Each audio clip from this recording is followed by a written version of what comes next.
નમસ્કાર મિત્રો આજની વિડીયોમાં વાત કરીશું દેશ અને દુનિયાના સુપરફાસ્ટ સમાચારની। સૌપ્રથમ વાત કરીએ તો એક વર્ષમાં 1 કરોડથી વધુ મુસાફરોને સેવા।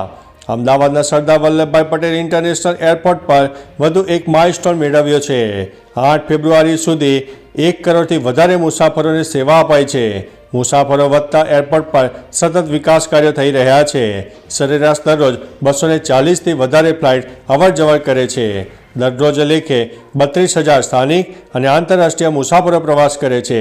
સ્થાનિક ટર્મિનલમાં 9,000 તેમજ ઇન્ટરનેશનલ એરપોર્ટમાં 10,000 ચોરસ મીટરનો વિસ્તાર વધાર્યો છે। અન્ય મહત્વના સમાચારની વાત કરીએ તો પીએમ મોદી ફરીથી 2 દિવસના ગુજરાતના પ્રવાસે આવી રહ્યા હોવાનો મીડિયા અહેવાલ છે। 24 તારીખે બપોર બાદ પીએમ દ્વારિકા પહોંચી શકે છે અને રાત્રે રોકાણ કરશે।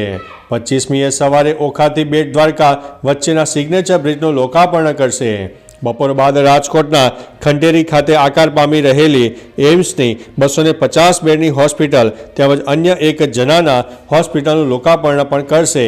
જો કે તેમના પ્રવાસની સત્તાવાર જાહેરાત નથી કરાઈ।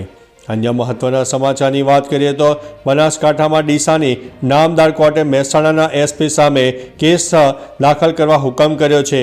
હત્યાના એક કેસમાં કોર્ટે મહેસાણાના પીઆઈ બીવી પટેલને હાજર રહેવા નોટિસ આપી હતી।